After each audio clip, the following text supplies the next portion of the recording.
English మాట్లాడడానికి భయపడుతున్నారా? అయితే మీకోసమే ఈ స్పోకెన్ ఇంగ్లీష్ క్లాసెస్. వెంటనే కాల్ చేసి జాయిన్ అవ్వండి. హలో అండి, I'm Anitha and I'm here with you all to tell you all some tips. యాక్చువల్గా బిగినర్స్కి కొన్ని టిప్స్ ఇద్దాం అనుకుంటున్నా. ఏంటి తెలుసా, బిగినర్స్ స్టార్టింగ్ నుంచి నేర్చుకోవాలనుకున్నప్పుడు టెన్సెస్ దగ్గర నుంచి మొదలు పెడతాం కదా.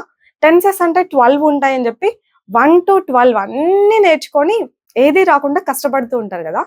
అందులో బాగా ఇంపార్టెంట్ అయిన మనం ఫ్రీక్వెంట్గా యూస్ చేసే ఒక 4 టెన్సెస్ ఫస్ట్ మీరు నేర్చేసుకోండి. ఇంకా మీరు దేని గురించి ఫరీ అవ్వకుండానే ఇంగ్లీష్ చక్కగా మాట్లాడడం మొదలు పెట్టొచ్చు. ఓకేనా? ఆ టెన్సెస్ ఏవి అని నేను బ్రీఫ్గా చెప్తాను. మీరు మాత్రం వాటి గురించి కొంచెం క్లియర్గా డీటెయిల్డ్గా ప్రాక్టీస్ చేసి అనలైజ్ చేసి ఏది ఎప్పుడు వాడతాం అని ఇదంతా చూసుకోండి మీరు. ఓకేనా? ఆ 4 టెన్సెస్ ఏవి అంటే ఫస్ట్ది simple present tense. Simple present tense దీన్ని నేను మీకు ఆల్రెడీ చెప్పుంటా. ఎట్లా చెప్పుంటానంటే the usage of do and does, లేకపోతే the usage of V1 and V5 అని చెప్పుంటా. ఈ పేర్లన్నీ చెప్తే కంగారు పడతారు ఎందుకులే అన్నట్టు నేను పేర్లు చెప్పకుండా ఏమని చెప్పుంటా, usage of do and does. ప్రతి టెన్స్ లోనే ఏముంటాయి తెలుసా అండి, వర్బ్స్ ఉంటాయి, హెల్పింగ్ వర్బ్స్ ఉంటాయి. ఆ వర్బ్స్ ని హెల్పింగ్ వర్బ్స్ ని ఎట్లా యూజ్ చేయాలి, ఏ హెల్పింగ్ వర్బ్ యూజ్ చేస్తే ఏం మీనింగ్ వస్తుంది, ఏ వర్బ్ యూజ్ చేస్తే ఏ మీనింగ్ వస్తుంది, this is what you have to understand. Tense అంటే ఏం లేదు. ఏంటి టెన్స్ అంటే ఏమనుకుంటున్నారు, మనం నేర్చుకునే 12 స్ట్రక్చర్స్ అనుకుంటున్నారా? కాదు. టెన్స్ అంటే టైం. ఓకే, మనం మాట్లాడేది నిన్నటి గురించా, ఇప్పటి గురించా, రేపటి గురించా, ఇప్పుడు జరుగుతూ ఉన్న దాని గురించా, ఇట్లా మనం కన్వే చేయడానికి టెన్స్ అన్నవి హెల్ప్ అవుతాయి. వీటిల్లో మనకు ఉన్నది హెల్పింగ్ వర్బ్స్, వర్బ్స్ అండి, అంతే, ఇంకే ఉండదు. ఫిక్స్ అయిపోండి. టెన్సెస్ లో హెల్పింగ్ వర్బ్స్ ఉంటాయి. వర్బ్స్ మారిస్తే వేరే మీనింగ్, హెల్పింగ్ వర్బ్స్ మారిస్తే వేరే మీనింగ్ వచ్చేస్తుంది. సో నేను మీకు ఈ సింపుల్ ప్రెజెంట్ టెన్స్ ఎట్లా చెప్పుంటానంటే డూ డస్ యూసేజ్ చెప్పుంటా. ఇవి క్వశ్చన్స్ అడగడానికి వాడతారు, ఇట్లా వాడతారు. దీని యూసేజ్ నేను మీకు క్లియర్ గా చెప్పాను. సో మీరు ఇది నేర్చుకోండి క్లియర్ గా. క్వశ్చన్స్ అడగాలంటే డూ తోటి డస్ తోటి అడుగుతాం. సింపుల్ ప్రెజెంట్ టెన్స్ ఎప్పుడు యూస్ చేస్తాం ఏంటి అన్నట్టు. ఓకే, వర్బ్ యూస్ చేయాలంటే V1 ఆర్ V5 ఉంటుంది. ఎస్ ఫార్మ్ ఆఫ్ వర్బ్ ఎప్పుడు యూస్ చేయాలి చెప్పాను నేను మీకు క్లియర్గా చెప్పా. V1 ఎప్పుడు యూస్ చేయాలి చెప్పాను. సో ఇది దీనిపైన బాగా ఫోకస్ చేయండి. Okay, initially. తర్వాత ప్రెసెంట్ కంటిన్యూస్. ప్రెసెంట్ కంటిన్యూస్ కూడా చెప్పాను. ఎలా చెప్పుంటానంటే is, am, are with ING form use చేయండి. అదే ప్రెసెంట్ కంటిన్యూస్. ఇప్పుడు ఏదైనా జరుగుతూ ఉంటే మనం ఇలా చెప్పాలి. మనం రోజు ఓ పని చేస్తాం, మనం ఈ టైంకి నిద్రలు వేస్తాం, ఈ పనులు చేస్తాం, ఆఫీస్కి వెళ్తాం, వర్క్ కంప్లీట్ చేస్తాం, ప్రాజెక్టులు చేస్తాం, సబ్మిట్ చేస్తాం, ఇంటికి వస్తాం, తింటాం, వండుకుంటాం. సో ఇవన్నీ చేస్తాం, అవన్నీ రోజు చేసే పనులు. ఇలా చెప్పాలి V1తో కానీ V5తో కానీ.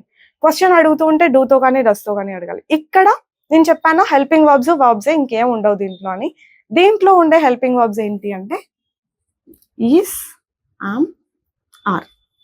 ఈ హెల్పింగ్ వర్బ్స్ ఉంటాయి. వర్బ్ ఎలా ఉంటుంది, ING ఫామ్ లో ఉంటుంది. ING ఫామ్ లో ఉండే వర్బ్ ని V4 వర్బ్ అంటాం.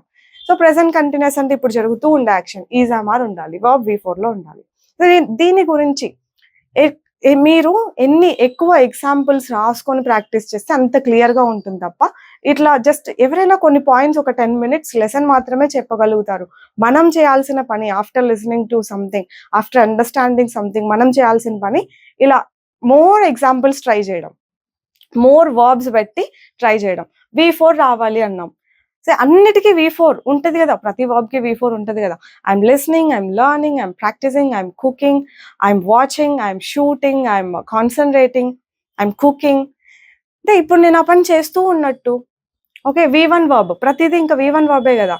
I cook, I learn, I practice, I wake up, I concentrate, I focus, I shoot, I edit, I teach. ఇవన్నీ నేను రోజు చేసే పనులు. ING ఫామ్ పెడుతున్నా అంటే ఇప్పుడు చేస్తూ ఉన్నాను అన్నట్టు. ఇలా ఈ రెండు ప్రెసెంట్ టెన్స్ లో ఇవి చాలా చాలా ఇంపార్టెంట్ అనమాట. మీకు ఇవి బాగా వచ్చిన తర్వాత నెక్స్ట్కి వెళ్ళండి present perfect continuous. But initial గా ఈ రెండింటిపైన ఫోకస్ చేసి తర్వాత మనకి నిన్న ఏం చేసాము అని చెప్పడం తెలియాలి కదా. సో సింపుల్ పాస్ట్ నేర్చుకోవాలి. సింపుల్ పాస్ట్ దీన్ని కూడా నేను మీకు చెప్పాను. ఎలా చెప్పుంటాను, డిడ్ ఎలా యూస్ చేయాలి అని చెప్పుంటా, V2 ఎలా యూస్ చేయాలి అని చెప్పుంటా. ఇందులో ఉన్న హెల్పింగ్ వర్బ్స్ ఇవే. ఇదర్ డిడ్ యూస్ చేస్తాం క్వశ్చన్స్ అడగాలనుకుంటే, లేదంటే వర్బ్ V2లో పెడతాం. ఓకే, ఇదెందుకు హెల్ప్ అవుతుంది సింపుల్ పాస్ట్ టెన్స్ అంటే నిన్న మొన్న ఎప్పుడైనా ఏం చేసేసాము, ఒక పని కంప్లీట్ చేసాం, ఏం చేసినాం అని చెప్పడానికి. ఇందాక I cooked, I practised, I focused, I shot a video, I edited, I ate, I cleaned, ఇలా వీటు వాడాలి. నేను ఆ పని చేశాను, కుక్ చేశాను, తిన్నాను, వీడియో ఎడిట్ చేశాను, ప్రాక్టీస్ చేశాను, కొంచెం ఫోకస్ చేశాను, ఇలాంటివన్నీ చేసాం. ఎవరు చేసినా కూడా అన్ని ప్రాణాలతోనూ ఇంతే, వీటు యూస్ చేసి చెప్పేయాలి. దీనిపైన బాగా ఫోకస్ చేయండి. నేను అట్లా చేయలేదని చెప్పడానికి డిడ్ నాట్ అని చెప్పండి. ఇక్కడ కూడా అంతే, is not, am not, are not వస్తాయి. ఇక్కడ డూ నాట్, డస్ నాట్ అని వస్తాయి మనం అట్లా చేయమని చెప్పడానికి.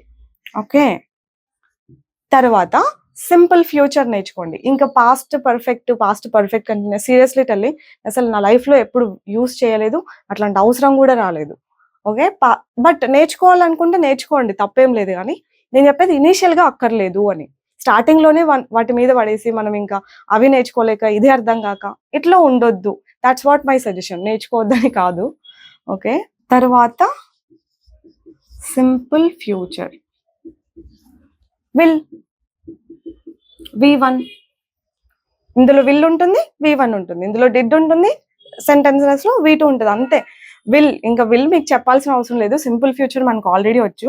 V2 ఒక్కటి తెలిస్తే మనం పాస్ట్ లో ఇట్లా చేసినాం అట్లా చేసినాం అని చెప్పేయచ్చు. క్వశ్చన్స్ అడగాలంటే డిడ్ యూ డూ దాట్ అని చెప్పి క్వశ్చన్స్ అడగవచ్చు. ఇది కంటిన్యూస్ ING ఫార్మ్స్, ఇది ఈజీగా నేర్చుకోవచ్చు. ఉట్టిగా ING ఫార్మ్స్ కదా, మనం ఈజీ. క్వశ్చన్స్ అడగాలంటే are you, is she, is he, I already explained them. ఇంకా డూ, డస్, ఇవి ఒకటే కొంచెం కన్ఫ్యూజ్ అవుతూ ఉంటారు అనమాట. దీనిపైన బాగా ఫోకస్ చేయాలి. ఇవి బాగా వచ్చిన తర్వాత వీటికి క్వశ్చన్ వర్డ్స్ యాడ్ చేసి క్వశ్చన్స్ అడగడం ప్రాక్టీస్ చేస్తాం. That's what you have to do.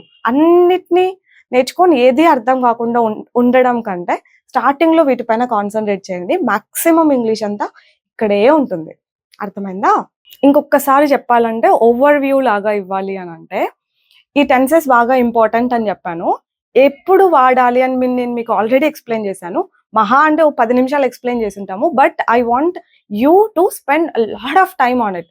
ఒక రోజంతా సింపుల్ ప్రెజెంట్ మీదనే ప్రాక్టీస్ చేయండి. 100 ఎగ్జాంపుల్స్ రాయండి. ఇంకా నెక్స్ట్ టైం నుంచి ఎందుకు రాదు మాట్లాడడం 100% వస్తుంది. మనం చేసే తప్పేంటి తెలుసా? మనం అన్ని నేర్చుకోవాలనుకుంటాం, ఒక రోజులోనే అన్ని నేర్చుకోవాలనుకుంటాం. అట్లా అవ్వదు. తెలుగులో డైలాగ్ ఉంటుంది కదా, అది అవ్వదమ్మా, అవ్వదు. అన్ని ఒక రోజు అసలు నేర్చుకోవద్దు. ఫార్ములాలు వేస్తారు, అరో మార్కులు వేస్తారు, ఏమేమో చేస్తారు. అవసరం లేదండి, అన్ని చేయాల్సిన అవసరం లేదు.